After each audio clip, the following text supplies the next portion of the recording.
Hello everyone, welcome to vision to learning. આપણે April 2020નું vision કરી રહ્યા હતા, જેમાં આપણે ઇકોના સેક્શનમાં 3 ટોપિક સુધીની ચર્ચા કરેલી. હવે આપણે આજે 4th ટોપિકની ચર્ચા કરશી, જે છે બધા રિપોર્ટ્સ. જે અલગ અલગ રિપોર્ટ્સ છે યુએનની બોડીના, એના રિપોર્ટની ચર્ચા કરશી. અને એમાં ભી રિપોર્ટમાં ભી કઈ બોડીના કયા બીજા રિપોર્ટ કામના છે એ ભી જોશી. એ ઇન્ટરનેશનલ બોડી વિશે ભી જોશી અને કોઈ ડેટા કામના છે એ જોશી. અને આજે આપણે ઇમ્પોર્ટન્ટ ઇકોનોમીનો એક ઇમ્પોર્ટન્ટ ટોપિક કહેવાય એવો સેન્ટ્રલ ગવર્મેન્ટ ડેટ અથવા પબ્લિક ડેટ એ બેઝિક કોન્સેપ્ટ તરીકે ભી સમજશી. તો ચાલો સ્ટાર્ટ કરીએ. 4th ટોપિક છે other reports on various impacts of COVID-19. પેલા વાઈ ન્યૂઝ શું છે તો કે પેલો રિપોર્ટ કયો છે કે યુએન ના જે સેક્રેટરી જનરલ છે, યુએનના સેક્રેટરી જનરલ એને છે ને એક રિપોર્ટ બહાર પાડ્યો, જેનું ટાઇટલ છે કે shared responsibility global solidarity report. Shared responsibility global solidarity report UN secretary જનરલે રિલીઝ કર્યો છે. હવે મોર ઓન ન્યૂઝમાં ફર્સ્ટ પોઈન્ટમાં શું કીધું છે, યુએન નેશને છે ને multi donor trust fund for COVID-19 એ લો અને મિડલ ઇન્કમ કન્ટ્રીઝ માટે બનાવ્યો છે, જેથી એની હેલ્પ કરી શકે. તો મલ્ટી ડોનર ટ્રસ્ટ ફંડ એ યુએનનો છે, યાદ રાખજો. હમણાં IMF એ કંઈક બનાવ્યો છે, આવશે આગળ. હવે આ રિપોર્ટની અંદર એને યુએનની બોડીના અમુક ડેટા લીધા છે, જે આપણે અમુક ડેટા જોઈ લઈએ.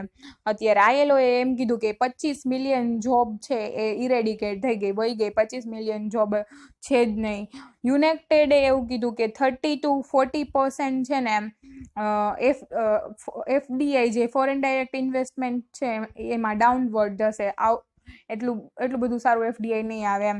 પછી વર્લ્ડ ટુરિઝમ ઓર્ગેનાઇઝેશન છે એને શું કીધું કે ઇન્ટરનેશનલ અરાઇવલ છે જે એ 20 થી 30% જેટલા ઘટી જશે. યુનેસ્કોએ શું કીધું કે 1.5 બિલિયન સ્ટુડન્ટ છે જે સ્કૂલની બહાર વયા ગયા, મતલબ સ્કૂલમાં છે જ નહીં.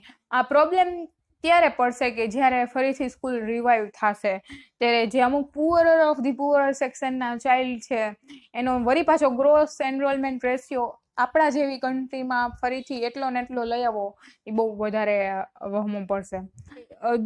COVID-19ની અફેક્ટ શું થઈ છે ને બધા SDGમાં એની વાત કરી છે. તો આપણે છે ને SDG એ કન્ક્લુઝનમાં લખી શકીએ કે આપણે આવું કરશી તો આ SDG ફૂલફિલ થશે, યા SDG થી ઇન્ટ્રોડક્શન બી કરી શકીએ કે આ SDG ની અંદર છે એટલે આવી ગવર્મેન્ટ સ્કીમ ચાલુ કરેલી છે. તો SDG આખા SDG માંથી જે મેઇન જે છે પેલું જે છે નો પોવર્ટી છે, ઝીરો હંગર છે, ગુડ હેલ્થ એન્ડ વેલબિંગ છે, ક્વોલિટી એજ્યુકેશન છે, જેન્ડર ઇક્વાલિટી છે, ક્લીન વોટર એન્ડ સેનિટેશન છે. અમુક તો યાદ હોવા જોઈએ SDG, જેનાથી આપણે વેલ્યુ એડિશન કરી શકીએ. તો આ SDG છે ને એ યાદ રાખવા અને એને યુઝ કરવા એ આપણું બધાયનું કામ આવે છે. આમાં એનાલિસિસ પર્સપેક્ટિવ કાંઈ નથી. હવે આપણે એ તો જોઈ લીધું કે મલ્ટી ડોનર ટ્રસ્ટ ફંડ યુએનનો છે. આમાં બસ એટલું ધ્યાન રાખવાનું કે જે આ ફંડ જે છે એ WHO નો જે strategic preparedness and response plan છે અને UN office for coordination of humanitarian અફેર્સનો જે consolidated global humanitarian appeal for COVID-19 નો જે પ્રોગ્રામ છે એને કોમ્પ્લિમેન્ટ કરશે. હવે આનો સેકન્ડ રિપોર્ટ ILO નો છે. ILO એ છે ને રિલીઝ કર્યો COVID-19 and world of work.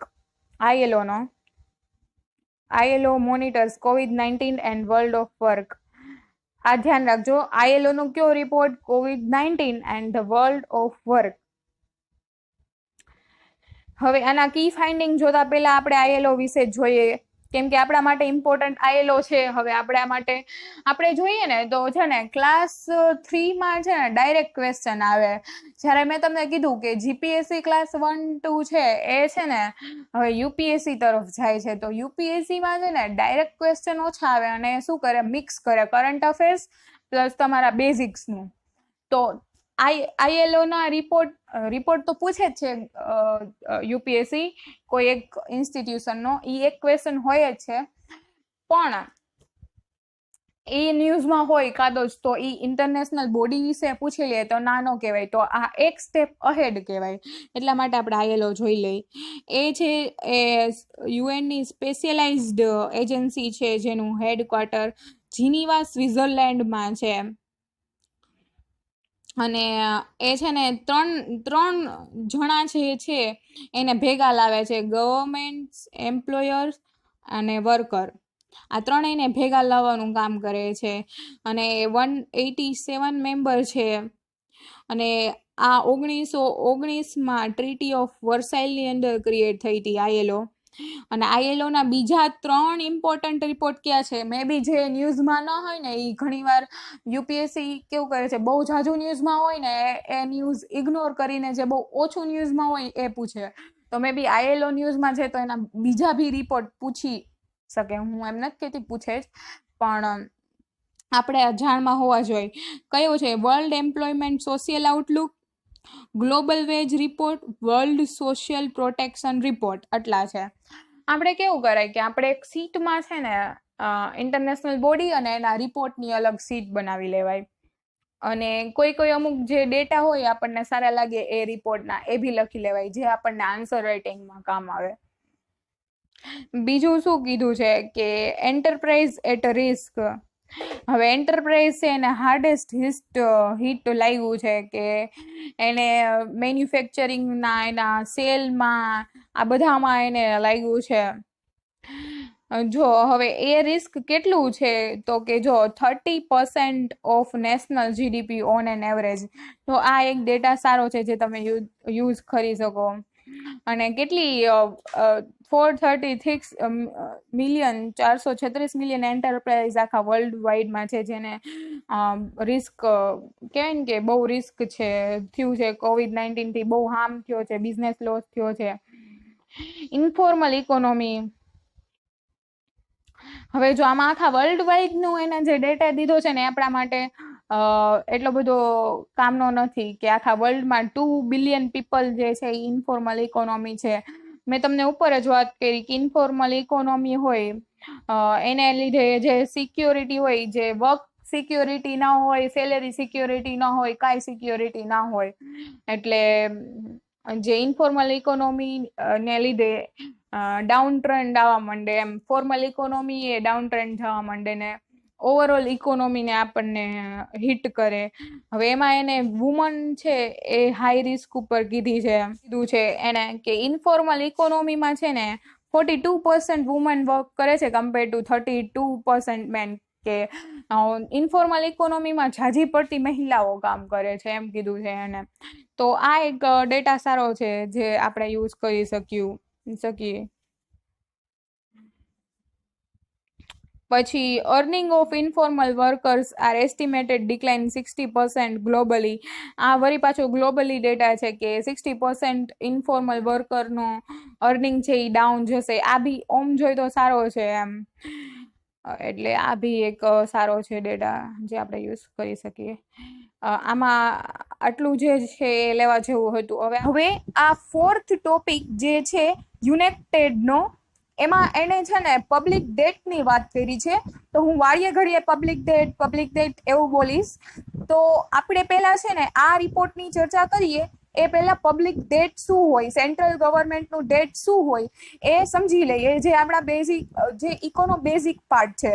જો સેન્ટ્રલ ગવર્મેન્ટ ડેટ એટલે CGBT, એની અંદર 2 પાર્ટ પડે. પબ્લિક ડેટ એનો P કર્યો છે અને અધર લાયેબિલિટી એનો OL કર્યો છે. હવે પબ્લિક ડેટ એટલે જે બધી આપણી સંચિત નિધિમાં હોય ને એ બધા પબ્લિક ડેટ કહેવાય. એટલે આપણા કન્સોલિડેટેડ ફંડમાં હોય ને એ આપણા પબ્લિક ડેટ કહેવાય. એના પબ્લિક ડેટના ફર્ધર બે પાર્ટ પડે. એક તો છે ઇન્ટરનલ ડેટ, બરાબર, અને એક છે આપણું એક્સટર્નલ ડેટ. એનો ઈ ગયરો છે. હવે પાછું ઇન્ટરનલ ડેટના બે ભાગ. ઇન્ટરનલ ડેટ એટલે આંતરિક દેવું, એક્સટર્નલ ડેટ એટલે બાહ્ય દેવું. ઇન્ટરનલ ડેટ એટલે આંતરિક દેવાના એ બે ભાગ પાડે, માર્કેટેબલ અને નોન માર્કેટેબલ. NM અને આ માર્કેટેબલ. માર્કેટ એટલે ગવર્મેન્ટ ગવર્મેન્ટ જે માર્કેટમાં ગવર્મેન્ટ સિક્યુરિટી બહાર પાડીને રૂપિયા લે, માર્કેટમાં ટી બિલ પાડીને રૂપિયા બહાર લે, એને માર્કેટેબલ ડેટ કહેવાય. અને ઈ આંતરિક દેવાનો ભાગ છે, એટલે ઇન્ટરનલ ડેટનો ભાગ છે. નોન માર્કેટેબલ ડેટ એટલે કે કોઈ જે ઇન્ટરમીડિયેટ ટ્રેઝરી બિલ હોય, જે કોઈ જે ગવર્મેન્ટ છે એ સ્ટેટ ગવર્મેન્ટને ઇસ્યુ કરે, સેન્ટ્રલ બેંકને ઇસ્યુ કરે, યુટીને ઇસ્યુ કરે, અથવા સ્પેશિયલ સિક્યુરિટી ઇસ્યુ કરે, સ્મોલ સેવિંગ માટે સ્પેશિયલ સિક્યુરિટી ઇસ્યુ કરે. પછી કોઈ બેંક માટે જે છે એના માટે સ્પેશિયલ સિક્યુરિટી ઇસ્યુ કરે, એને નોન માર્કેટેબલ ડેટ કહેવાય, કે એ માર્કેટમાં જઈને લોકો પાસે રૂપિયા નથી લેતી એમ. પછી આ એક્સટર્નલ ડેટ એટલે બાહ્ય દેવામાં કોનો સમાવેશ થાય છે, તો કે આપણી કોન્સ્ટિટ્યુશનની આપણા બંધારણની આર્ટિકલ 292 છે, ઈ બાહ્ય દેવા માટે સેન્ટ્રલ ગવર્મેન્ટને છૂટ આપે છે. તો એમાં કોનો સમાવેશ થાય છે, તો કે કોઈ ફોરેન કન્ટ્રી પાસેથી લીધું હોય, ઈ કોઈ ઇન્ટરનેશનલ ઇન્સ્ટિટ્યૂટ પાસે લીધું હોય, NRI ડિપોઝિટ હોય, પછી કોઈ કોમર્શિયલ ઇન્સ્ટિટ્યુશન હોય, આ બધું બાહ્ય દેવામાં આવે છે. હવે અધર લાયબિલિટી એટલે શું, કે જે પબ્લિક એકાઉન્ટમાં મેન્શન કરેલી હોય ને, જે આપણા કોન્સ્ટિટ્યુશનમાં પબ્લિક એકાઉન્ટમાં, એ બધી આપણી અધર લાયબિલિટીઝ. જેમ કે આપણે કહી તો નેશનલ સ્મોલ સેવિંગ ફંડ જે છે એ, પછી સ્ટેટનું PF છે એ, પછી રિઝર્વ ફંડ છે અને રિઝર્વ ફંડ અને ડિપોઝિટ છે એ, આ બધું રહ્યું ને, એ બધું અધર લાયબિલિટીઝની અંદર આવે. જેમ કે સ્પેશિયલ બોન્ડ ઇસ્યુ કરે ઓઇલ માર્કેટિંગ કંપનીઝ માટે, પછી ફર્ટિલાઇઝર કંપનીઝ માટે એવા કોઈ બોન્ડ ઇસ્યુ કરે. હવે આપણે ચાલુ કરીએ આપણો થર્ડ ટોપિક, જે હતો update of united trade and development report. એ ન્યૂઝમાં શું કામ હતો, તો કે યુનાઇટેડે trade and development report 2019 release કર્યો, જેમાં એને સેન્ટ્રલ ડેવલપિંગ કન્ટ્રીના દેવાની વાત કરી છે, કે 2019માં ડેવલપિંગ કન્ટ્રીનું ડેપ્ટ કેવું હશે, કેવું રહેશે એની સિચ્યુએશન.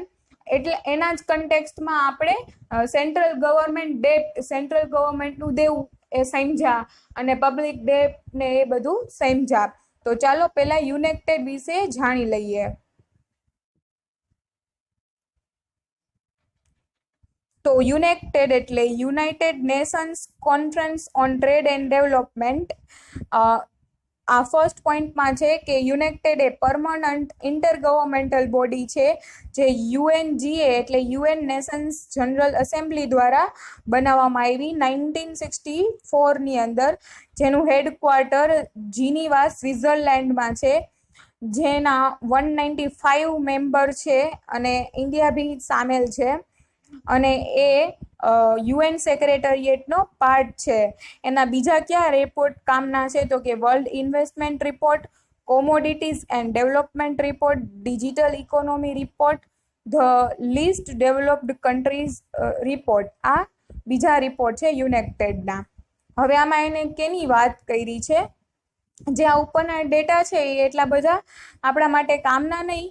એને એમ મેજર એવું જ કીધું છે કે દેવું જે છે ડેવલપિંગ કન્ટ્રીનું, દેવાનો બોજો વધશે, કેમ કે COVID-19માં ખર્ચા વધુ કરવા પડશે, ઇકોનોમીને રિવાઇવ કરવી પડશે, ઇન્સેન્ટિવ્સ દેવા પડશે, સ્ટિમ્યુલસ દેવા પડશે. અને આપણે આમાં આ જોઈએ કે global efforts two relieve developing countries date burden, કે ગ્લોબલી એવા કયા એફર્ટ લીધા છે જેનાથી જે ડેવલપિંગ કન્ટ્રીનું દેવાનો બોજો છે એ ઓછો થાય, એમાં રિલીફ મળે. તો IMF નેક્સ્ટ 6 મંથ સુધી જે ડ્યુ ડેપ્ટ હોય, જે બાકીનું દેવું હોય એ કેન્સલ કરી નાખ્યું છે. પછી ડેપ્ટ service suspension initiative for poorest countries announced by G20. હવે ડેપ્ટ સસ્પેન્શનનો ઇનિશિયેટિવ લીધો છે G20 એ, જે પુઅર કન્ટ્રી હોય એના માટે.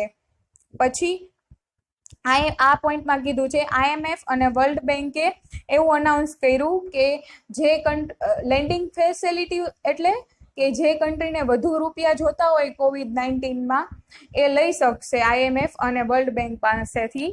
એવી લેન્ડિંગ ફેસિલિટી એન્હાન્સ કરી, લેન્ડિંગ ફેસિલિટીમાં વધારો કર્યો છે. હવે આના ઇશ્યુ વિથ સચ ઇનિશિયેટિવ, મતલબ આ ઇશ્યુમાં હજી શું ખમી રહી ગઈ છે જે સુધારવાની જરૂર છે, મતલબ આના રિલેટેડ ક્યાં ઇશ્યુ છે, જે આ ઉપર એફર્ટ લીધા ગ્લોબલી એના રિલેટેડ ક્યાં ઇશ્યુ છે અથવા શું કરવું જોઈએ એવું કીધું છે. તો આ રિપોર્ટમાં એવું કીધું છે કે આ તો એક ટેમ્પરરી મેઝર છે, કે તમે કોઈ લોન સસ્પેન્સ કરી દીધી ને એ બધો ટેમ્પરરી છે. હવે આપણે ડેપ્ટ રિસ્ટ્રક્ચરિંગ ઉપર ધ્યાન દેવું પડશે, કેમ કે ઘણું બધું દેવું નેતર વધી જશે. એટલે આ રિપોર્ટમાં ડેપ્ટ રિસ્ટ્રક્ચરિંગની વાત કરી છે. બસ, બહુ ઝાઝુ ડિટેલ્સની જરૂર નથી, ખાલી આટલું જાણવાનું હતું. Global energy review. હવે જો IAEA છે ને ગ્લોબલ એનર્જી રિવ્યુ કર્યો છે. IAEA ઇન્ટરનેશનલ એનર્જી એજન્સી એને ઓકે ગ્લોબલ એનર્જી રિવ્યુ 2020 નો કર્યો છે. હવે આપણે પેલા IAEA વિશે જોઈએ. તો IAEA છે ને એ ઓટોનોમસ બોડી છે, autonomous body within organisation for economic cooperation and development, OECD ની અંદર કહેવાય ને કે OECD ની અંદર, અને એની અંદર 30 મેમ્બર છે. અને ઇન્ડિયા એનું મેમ્બર નથી પણ એસોસિએટેડ મેમ્બર છે IEA નું. 4.2 billion people or 54% of the global population, representing almost 60% of global GDP, were subject to complete or partial lockdown. મતલબ જે 54% ગ્લોબલ પોપ્યુલેશન છે, જે 60% GDP નો ભાગ ભજવે છે, એ લોકડાઉનની અંદર છે એવું એને કીધું છે. આ આપણા માટે એટલું બધું કામનો ડેટા નથી. હવે આનાથી બીજું શું થયું છે? Report provides projection of energy demand and energy related emission 2020. હવે એ કહી દઉં કે એનર્જીની ડિમાન્ડ જે ગ્લોબલ એનર્જીની ડિમાન્ડ છે ને એ સાવ ઘટી ગઈ છે. અને આના જ લીધે એકવાર એવું થયું હતું કે પેટ્રોલિયમના નેગેટિવ પ્રાઇસ થઈ ગયા, એવા ન્યૂઝ હતા. પછી ઓપેક અને ઓપેક પ્લસની જે ટસલ હતી એના ઇશ્યુ ન્યૂઝમાં હતા. એ બધું આગળ આવશે જેમાં, એટલે આપણે આગળ ચર્ચા કરશું. હવે global energy and CO2 emission in 2020. જો ગ્લોબલ એનર્જીની ડિમાન્ડ છે ને ડિક્લાઇન થઈ 3.8% જેટલી ડિક્લાઇન થઈ 2020માં.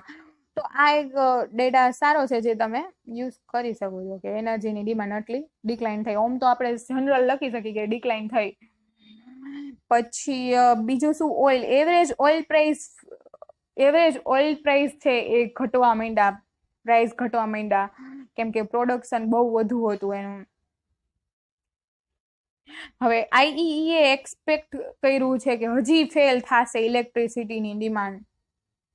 અને જે છે ને જે ગ્રેટ ડિપ્રેશન હતું ને 1930માં, એના કરતાં બી હજી ડિક્રીઝ જશે.